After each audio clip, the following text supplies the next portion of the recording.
প্রেমের পরিভাষা আসলে কি? ভিন্ন ভিন্ন ধরনের ব্যক্তি, ভিন্ন ভিন্ন ধরনের প্রেমী, আলোচক বিভিন্ন ধরনের পরিভাষা প্রদান করেন এই প্রেম নিয়ে। কিন্তু প্রত্যেকের মনেই কখনো কখনো এই প্রশ্ন এসেছে, এই ভালোবাসা আসলে কি? নিজের প্রিয়তমকে জয় করাই কি প্রেম? চার হাত এক হয়ে যাবার নামই কি প্রেম? নিজের আবেগ ব্যক্ত করাই কি ভালোবাসা? না, প্রেমের অর্থ কাউকে লাভ করা নয়, বরং তার মাঝে বিলীন হয়ে যাওয়া। যদি কারোর হাত ধরে থাকি, তাহলে আজীবন তার সাথে পথ চলা হলো প্রেম। প্রেম শুধুমাত্র সেটা নয় যা প্রেমী আর প্রেমিকার কেশদামে মালা বেঁধে দেয়।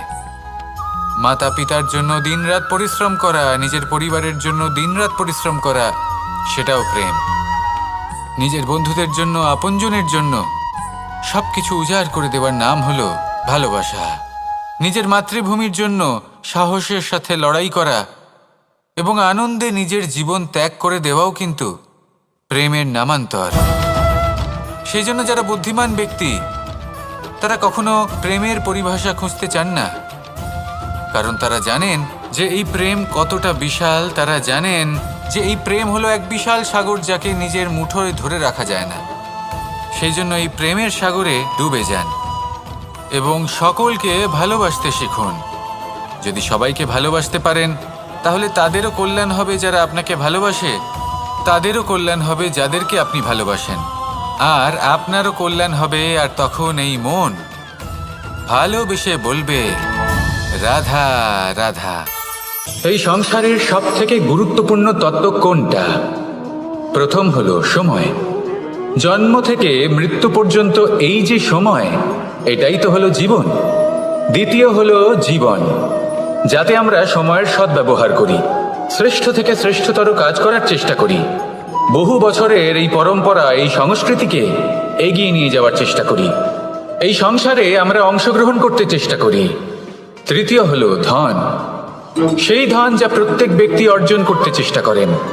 এবার এই তিনটি তত্ত্বের মধ্যে একটা সামঞ্জস্য আছে, সমান ব্যাপার আছে, সে ধনই হোক বা সময় হোক বা হোক জীবন। আর সেই সমান ব্যাপার হলো যে যদি আপনি এটা গণনা করতে থাকেন, তাহলে তা কমতে থাকে।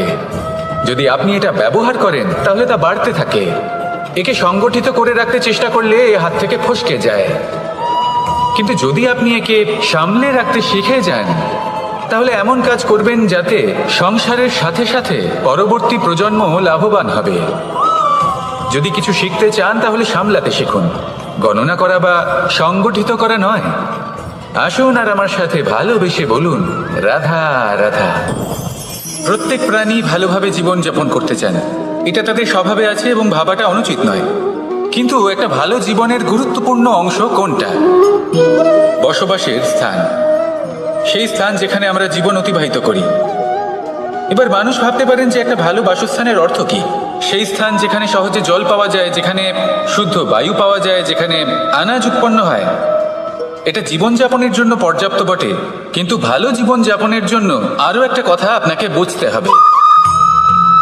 সাধু, জ্ঞানী, পণ্ডিত ব্যক্তি, এই সকল মহাপুরুষ, এনাদের যে বাসস্থান তা অত্যন্ত বিশেষ হয়। এখানে এক ধরনের বিশেষ ইতিবাচক শক্তি থাকে, এমন একটা স্থান যেখানে দেবতারাও বিচরণ করেন। জীবন আমরা সবাই যাপন করি, কিন্তু জীবনের উদ্দেশ্য শুধুমাত্র জীবন যাপন করা নয়।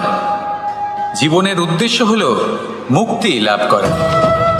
আর এই সকল সাধু, জ্ঞানী, পণ্ডিত ব্যক্তি, এই সকল মহাপুরুষ আপনাকে মুক্তির পথে নিয়ে যেতে পারেন, কারণ এরা হলেন সেই মহাপুরুষ যারা নিজেদের অন্তরের বিকার, অহংকার, ক্রোধ, বিদ্বেষ, এই সকল দোষগুলিকে ত্যাগ করেছেন, এদের ওপর বিজয় লাভ করেছেন। এমনই একজন ব্যক্তি আপনাকে মুক্তির পথে নিয়ে যেতে পারে। প্রয়োজন হলো শুধুই এনাদের চিনতে পারা, এদের কথা বুঝতে পারা এবং এদের দেখানো পথে চলা।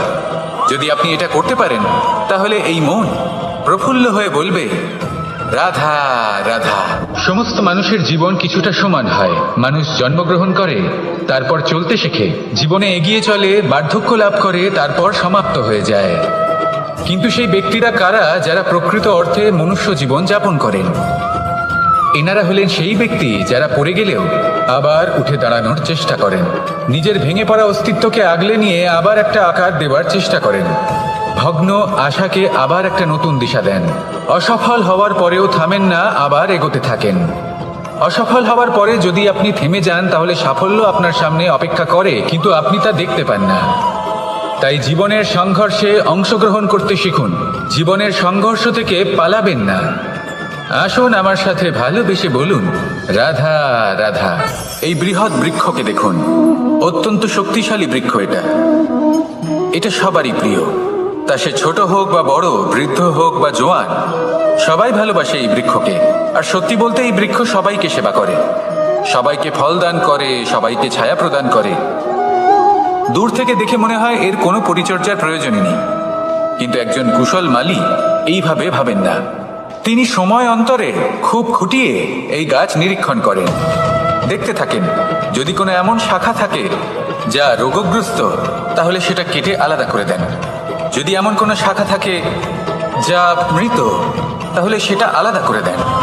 আর এইভাবে উপযুক্ত দেখাশোনা করার কারণেই এই বৃক্ষ এইভাবে সুস্থ হয়ে থাকে, সতেজ হয়ে থাকে, সবার সেবা করতে থাকে। আপনাকেও নিজের সাথে সেটাই করতে হবে। নিজের জন্য আপনাকে একজন কুশল মালী হয়ে উঠতে হবে, রক্ষা করতে হবে নিজের শরীরের, নিজের মনের। আপনার শরীর যদি রোগগ্রস্ত হয়ে পড়ে, তাহলে ওষুধ গ্রহণ করতে হবে। যদি এই মন কোনো এক কারণে বিচলিত হয়ে পড়ে, তাহলে তার থেকে নিজেকে মুক্ত করতে হবে। আপনি যদি নিজের যত্ন নেন, তবেই এই বৃক্ষের মতো হতে পারবেন, সেই বৃক্ষ যে সবারই প্রিয়, সবাইকেই সেবা করে। আসুন আমার সাথে ভালোবেসে বলুন, রাধা রাধা। কেউ বলে জীবন খুব ক্ষণস্থায়ী, কেউ বলে জীবন হলো একটা সুন্দর স্বপ্নের মতো, আবার কেউ বলবে জীবন হলো এক কঠোর সত্য। কিন্তু জীবন আসলে কি? জীবন হলো আপনারই প্রতিবিম্ব, একটা দর্পণ। অর্থাৎ আপনি জীবনকে সেইভাবেই পাবেন যেরকম আপনি নিজেকে প্রতিপন্ন করবেন। যদি আপনি দর্পণের দিকে তাকিয়ে হাসেন, তাহলে আপনি সামনে হাসিমুখী দেখতে পাবেন।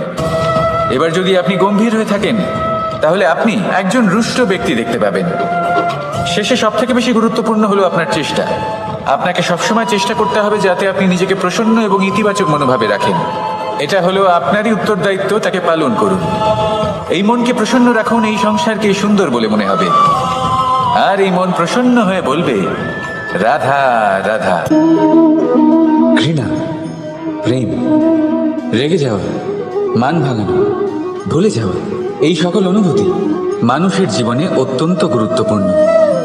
মানুষের এই অনুভূতিগুলো না থাকলে মানুষ একটা যন্ত্রের থেকে বেশি আর কিচ্ছু না। কিন্তু এই অনুভূতি আপনি ভুল দিকে চালিত করলে এরাও আপনাকে আর মানুষের মতো বাঁচতে দেবে না।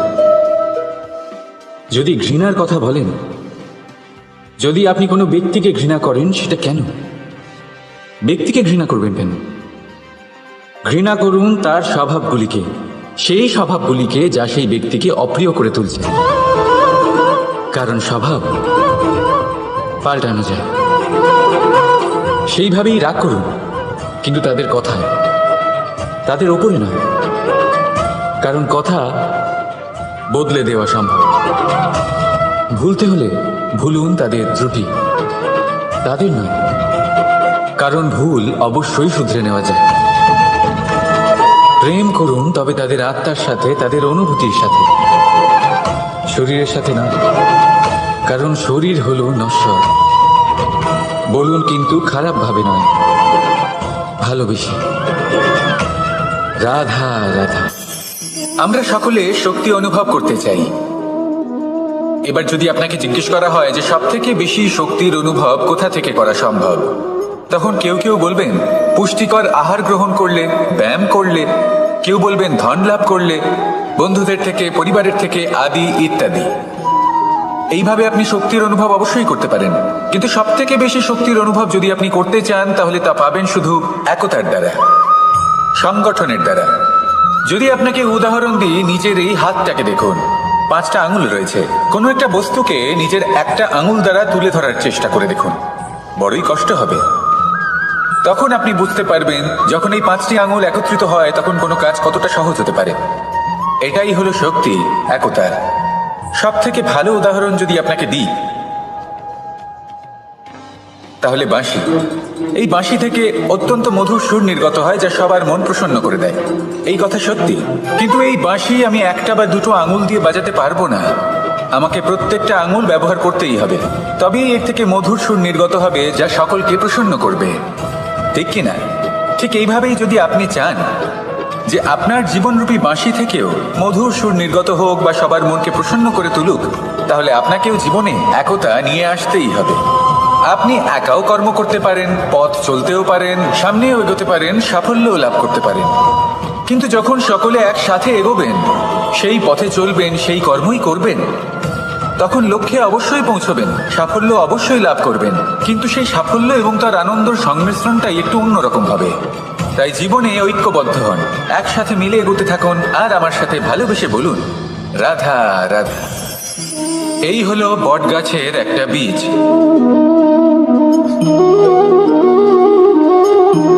চলুন এটা রোপণ করা যাক, একটু জল দেওয়া যাক। এবার করতে পারেনি, তাই অসফল হওয়ার সাথে সাথে কুখ্যাতিরও ভাগীদার হয়ে যায় সে। দ্বিতীয় পথ হলো পরিবর্তন। যদি আপনি সেই পর্বত ভাঙার পরিবর্তে তাতে সোপান তৈরি করেন, তাহলে আপনিও সেই পর্বতে উঠতে পারবেন, অন্য কেউও তাতে উঠতে পারবে, আগামী প্রজন্ম তাতে উঠতে পারবে, আর সেই আগামী প্রজন্ম সর্বদা আপনার সুনাম করবে। তাই জীবনে প্রতিশোধ নয়, পরিবর্তন বাছুন। বদলা নয়, বদল বেছে নিন। আপনার বাধা আপনার বন্ধু হয়ে যাবে। রাধা রাধা। এই সংসারের সব থেকে গুরুত্বপূর্ণ তত্ত্ব কোনটা? প্রথম হলো সময়। জন্ম থেকে মৃত্যু পর্যন্ত এই যে সময়, এটাই তো হলো জীবন। দ্বিতীয় হলো জীবন, যাতে আমরা সময়ের সদ্ব্যবহার করি, শ্রেষ্ঠ থেকে শ্রেষ্ঠতর কাজ করার চেষ্টা করি, বহু বছরের এই পরম্পরা, এই সংস্কৃতিকে এগিয়ে নিয়ে যাওয়ার চেষ্টা করি, এই সংসারে আমরা অংশগ্রহণ করতে চেষ্টা করি। তৃতীয় হলো ধন, সেই ধন যা প্রত্যেক ব্যক্তি অর্জন করতে চেষ্টা করেন। এবার এই তিনটি তত্ত্বের মধ্যে একটা সামঞ্জস্য আছে, সমান ব্যাপার আছে, সে ধনই হোক বা সময় হোক বা হোক জীবন। আর সেই সমান ব্যাপার হলো যে যদি আপনি এটা গণনা করতে থাকেন তাহলে তা কমতে থাকে, যদি আপনি এটা ব্যবহার করেন তাহলে তা বাড়তে থাকে। একে সংগঠিত করে রাখতে চেষ্টা করলে এ হাত থেকে ফসকে যায়, কিন্তু যদি আপনি একে সামলে রাখতে শিখে যান তাহলে এমন কাজ করবেন যাতে সংসারের সাথে সাথে পরবর্তী প্রজন্ম লাভবান হবে। যদি কিছু শিখতে চান তাহলে সামলাতে শিখুন, গণনা করা বা সংগঠিত করা নয়। আসুন আর আমার সাথে ভালোবেসে বলুন, রাধা রাধা। মানুষ, এই শব্দের সূচনা হয় মন থেকে, আর সেই জন্যই হয়তো আমাদের এই মন এতটা গুরুত্বপূর্ণ। এবারে দেখুন না, আমাদের মনই সবকিছু চালনা করে। মনই সেই যে কল্পনা করে, মনই সেই যা কল্পনাকে বাস্তবে পরিণত করার জন্য পরিশ্রম করতে আমাদের প্রেরণা যোগায়। মনই সেই যা লোভের জালে জড়িয়ে পড়ে। মনই সেই যা অভিমানের পর্দা দিয়ে ঢেকে যায়। আর এই মনই সেই যা আপনাকে বিনাশের দিকে টেনে নিয়ে যেতে পারে। কিন্তু যদি তা পরোপকার করার ইন্ধন পায়, তাহলে এমন কোনো মহান কাজ নেই যা আপনি করতে পারবেন না। কিন্তু এই মন কি? এটা বোঝানো যায় দুটো শব্দের মাধ্যমে, দুটো সহজ শব্দ। প্রথম, একজন কুশল সেবক। দ্বিতীয়, একজন সংকটপ্রবণ মালিক। যদি আপনার এই মন আপনার নিয়ন্ত্রণে থাকে, তাহলে সে হলো আপনার সেবক। তাই আপনার অস্তিত্ব আছে। কিন্তু যদি আপনার মন আপনার কর্মের ওপরে নিয়ন্ত্রণ করে, তাহলে এই মন আপনার মালিক।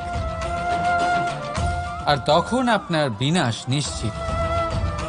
তাই নিজের এই মনকে নিয়ন্ত্রণে রাখুন, কিন্তু ভালোবেসে। আসুন আমার সাথে আনন্দে বলুন, রাধা রাধা। এই সূঁচ দেখতে পাচ্ছেন আপনি? এটা শুদ্ধ লোহা দিয়ে তৈরি। বস্ত্র সেলাই করার কাজে লাগে, অস্ত্রোপচারে কাজে লাগে। কিন্তু আপনি কি কখনো ভেবে দেখেছেন এই সূঁচ কিভাবে তৈরি হয়? লোহার এক বড় অংশকে পিটিয়ে পিটিয়ে টেনে টেনে তাকে পাতলা বানানো হয়। এরপরেই আমরা পেয়ে থাকি সূঁচ। ভাবুন, যদি লোহার টুকরোতে অনর্গল প্রহার করার ফলে একটা লোহার টুকরো সূঁচে পরিণত হয়, তাহলে আমাদের জীবনে অনর্গল চেষ্টা করার ফলে জীবনের সমস্ত অংশকে আমরা কত প্রভাবশালী কাজে পরিণত করতে পারি। শুধু প্রয়োজন দৃঢ় নিশ্চয়তা। তাহলে আসুন আমার সাথে ভালোবেসে বলুন, রাধা রাধা। বিশ্বাস, জীবনে বিশ্বাস কতটা গুরুত্বপূর্ণ। একজন স্ত্রী তার স্বামীর হাত ধরে যে কোনো জায়গায় যেতে পারেন, এর কারণ হলো বিশ্বাস। তার নিজের স্বামীর ওপরে বিশ্বাস আছে। যখন একজন মা তার ছোট বাচ্চাকে কোলে তুলে হাওয়ায় ওঠায়, তখন সেই বাচ্চা ভয়ভীত হয়ে যায় না। তার কারণ হলো বিশ্বাস। তার বিশ্বাস আছে যে তার মা তার কিচ্ছু হতে দেবে না। এক বৈদ্যের দেওয়া ঔষধ সন্তান কিছু না বুঝে শুনেই খেয়ে ফেলে। সেই বৈদ্যের জ্ঞানের বিষয়ে তার কোনো ধারণাই থাকে না। শুধু নিজের পিতার উপরে বিশ্বাস আছে যে তার পিতা তাকে খারাপ কিছুই দেবে না। যখন এই সংসারের প্রতিটা বন্ধন বিশ্বাসের উপরে দাঁড়িয়ে আছে, তাহলে কেন এই বিশ্বাসকে আমরা জীবনে আনতে পারি না? আপনি নিজেই দেখুন, এই বিশ্বাস নিজের জীবনে এনে দেখুন, সবকিছু আরো সুন্দর হয়ে যাবে। তাই ভালোবেসে বলুন, রাধা রাধা।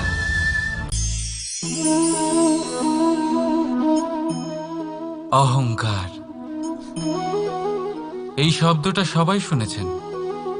বহু মানুষকে আপনি এটা বলতে শুনেছেন যে ওই ব্যক্তির অহংকার আছে, ওই মানুষটির ক্ষমতার অহংকার আছে, ওই ব্যক্তির নিজের রূপ নিয়ে অহংকার আছে, ওই ব্যক্তির নিজের অর্থের অহংকার আছে, ইত্যাদি ইত্যাদি। কিন্তু এই অহংকার, এর অস্তিত্ব হয় কি করে? এবারে একবার এই হাতটা দেখুন। যদি এই হাতের 5 আঙ্গুল উঠে দাঁড়ায়, আশীর্বাদ। আর যদি এই হাতের 5টা আঙ্গুল একসাথে মুঠো হয়ে যায়, শক্তি। সংকটের বিরুদ্ধে ঢাল। কিন্তু এই একটা আঙুল সংকটের কারণ হয়ে দাঁড়াতে পারে। এই একটা আঙুল শত্রুকে আহ্বান জানায়। এবার অহংকার বলে এই শব্দটাই দেখে নিন। আমাদের থেকে আলাদা হয়ে গেলে হয় অহং। অহং অর্থাৎ ব্যক্তির মনে হয় যে সে আপনদের থেকে, নিজের বন্ধুদের এবং সঙ্গীদের থেকে, নিজের পরিবারের থেকে অনেক উপরে, অনেক শ্রেষ্ঠতর সে। কিন্তু মনে রাখবেন, এই অহংকার কোনো ব্যক্তির অস্তিত্বের বিনাশের প্রথম ধাপ। তাই ঝেড়ে ফেলে দিন এই অহংকারকে, আর বিশ্বাস করুন আমাদের ওপর, কারণ তখনই আপনি শান্তি পাবেন। আর সেই শান্তির সাথে বলে উঠবেন, রাধা রাধা।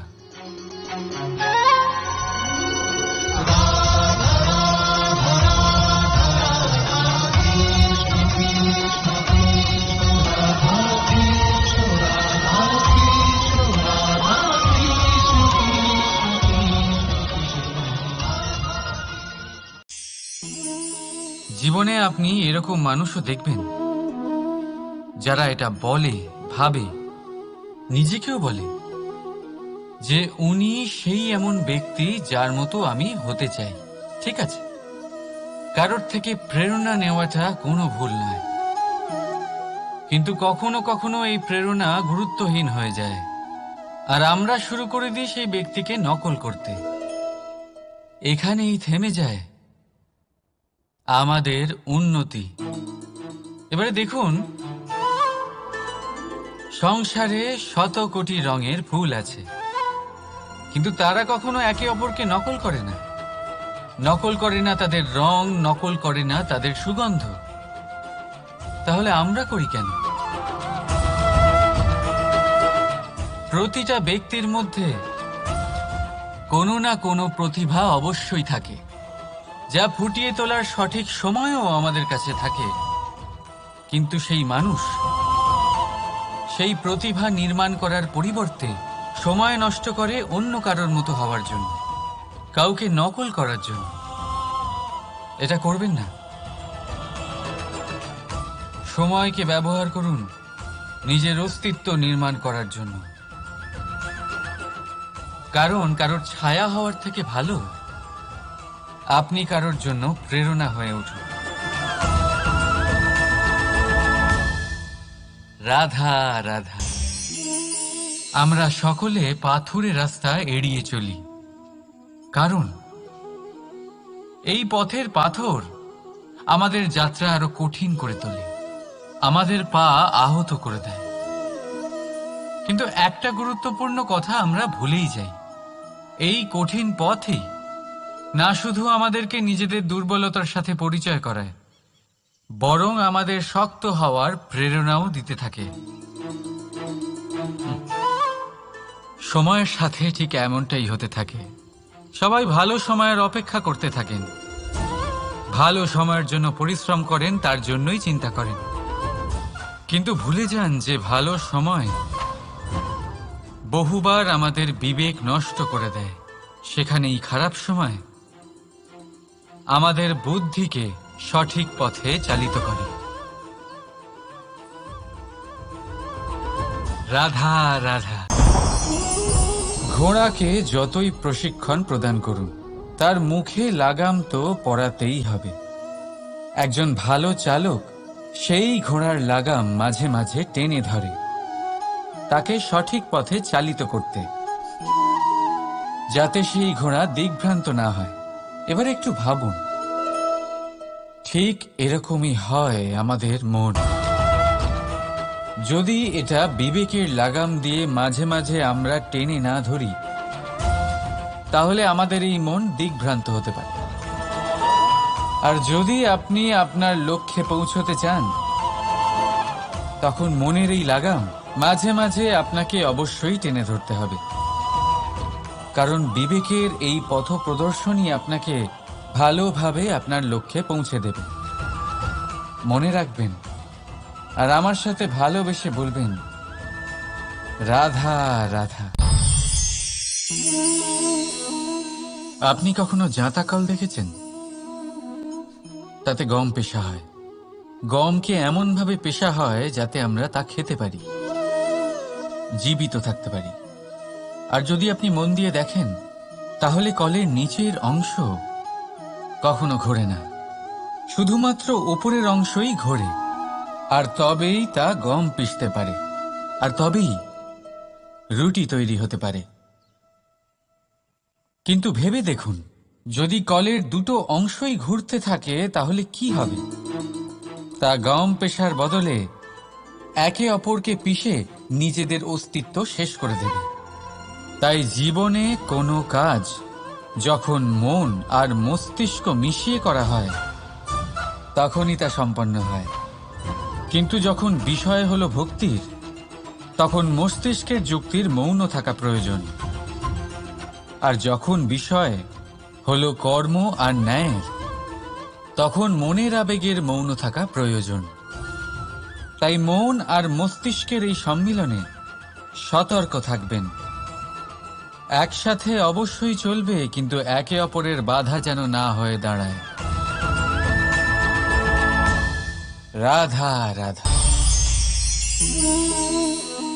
আমি একটা এমন শব্দ যার অনেকগুলি মানে হয়, যার আসল অর্থ হল অহং। যদি আপনি কথা বলেন সৃষ্টির নির্মাণ নিয়ে, তাহলে আমি ব্রহ্মদেব হয়ে সৃষ্টির নির্মাণ করবে। যদি আপনি কথা বলেন প্রলয়ের, তাহলে সেই আমি মহাদেব হয়ে বিনাশ করবে। এই আমি সঙ্গতিপূর্ণ, কিন্তু শুধু ততক্ষণ যতক্ষণ আপনি এটা সবার সাথে ভাগ করছেন। কিন্তু আমরা বহুবার এর মানে বুঝতে পারি না। এই অহংকে সীমিত করে দিই একটা ব্যক্তি অবধি, শুধু নিজে। আর তখনই জেগে ওঠে অহংকার, যাতে প্রাধান্য পায় শুধুমাত্র আমি, আমরা নয়।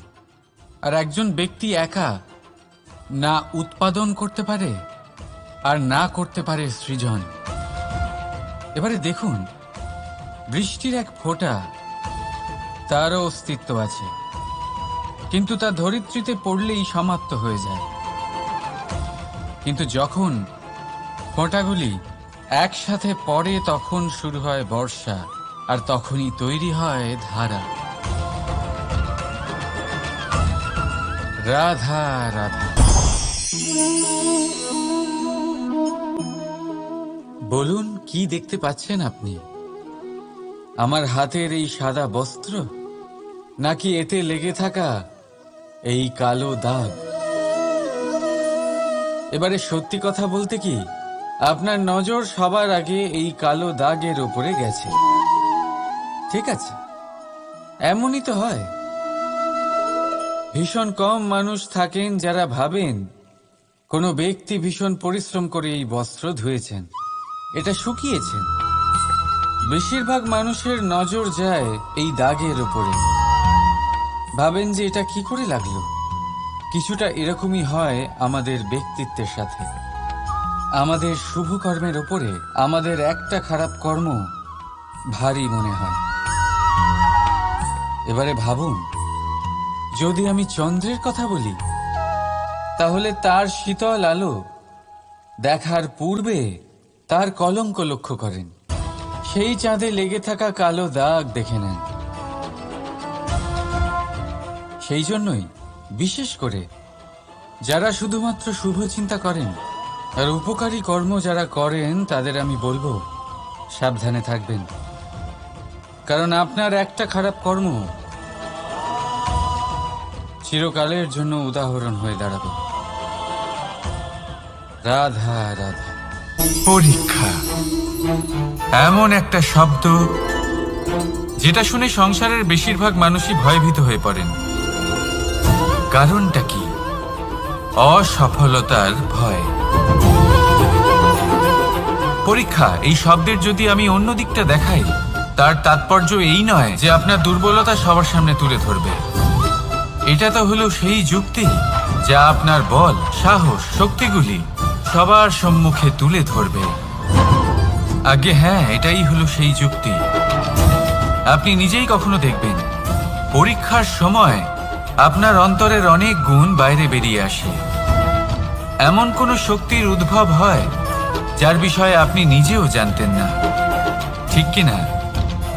তাই এই পরীক্ষাকে কখনো ভয় পাবেন না। বিশ্বাসের সাথে নির্ভীক হয়ে এটার সম্মুখীন হন। দিনের শেষে এই পরীক্ষা শুধুই আপনাকে উজ্জ্বল করবে, আপনাকে আরো শ্রেষ্ঠ করে তুলবে। তাহলে আসুন আমার সাথে ভালোবেসে বলুন, রাধা রাধা।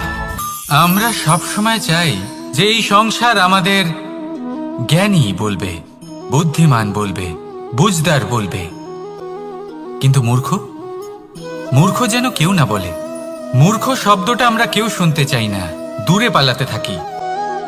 কিন্তু একটা সত্যি সবার কাছে অজানা, যে মূর্খ হওয়া হলো বুদ্ধিমান হওয়ার দিকে সর্বপ্রথম পদক্ষেপ।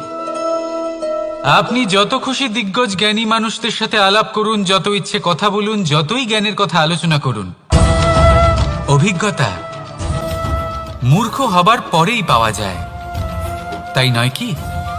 মূর্খ হবার পরে আপনি এটা বুঝতে পারবেন যে কি করা উচিত নয়। জ্ঞানী ব্যক্তি আপনাকে এটা বলবেন যে কি করা উচিত। আর এই সংসারে কি করা উচিত তার থেকেও অনেক বড় জ্ঞান হলো কি করা উচিত নয়।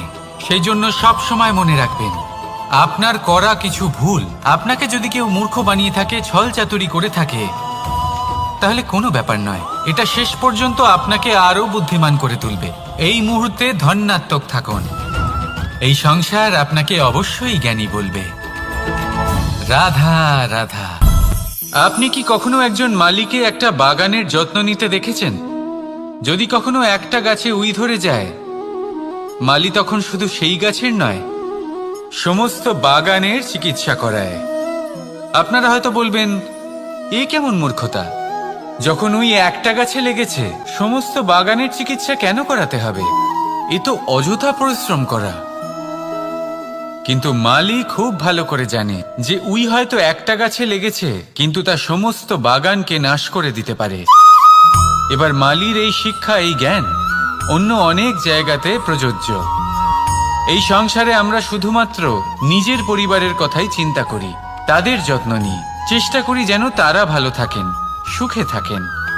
আর সেই সময় এই সমাজের কিছু বিরোধী মনোভাব এই সমাজকে গ্রাস করে ফেলে, এই সমাজকে নষ্ট করে ফেলে। কিন্তু আমাদের নজর শুধু আমাদের পরিবারে থাকে। সেই জন্য যখন কথা ওঠে রাষ্ট্রের, দেশের, তখন তার জন্য সিদ্ধান্ত নিতে হবে, তখন তার জন্য ত্যাগ করতে হবে। আর মনে রাখবেন, যে সমস্যায় আসুক তার সমাধান পূর্ণরূপে বাঞ্ছনীয়। এই সংসারে প্রত্যেক ব্যক্তি যদি নিজের পরিবারেরও খেয়াল রাখেন এবং সমাজেরও খেয়াল রাখেন এবং সঠিকভাবে এই দেশেরও খেয়াল রাখেন, তবেই এই দেশ সম্পন্ন হতে পারবে।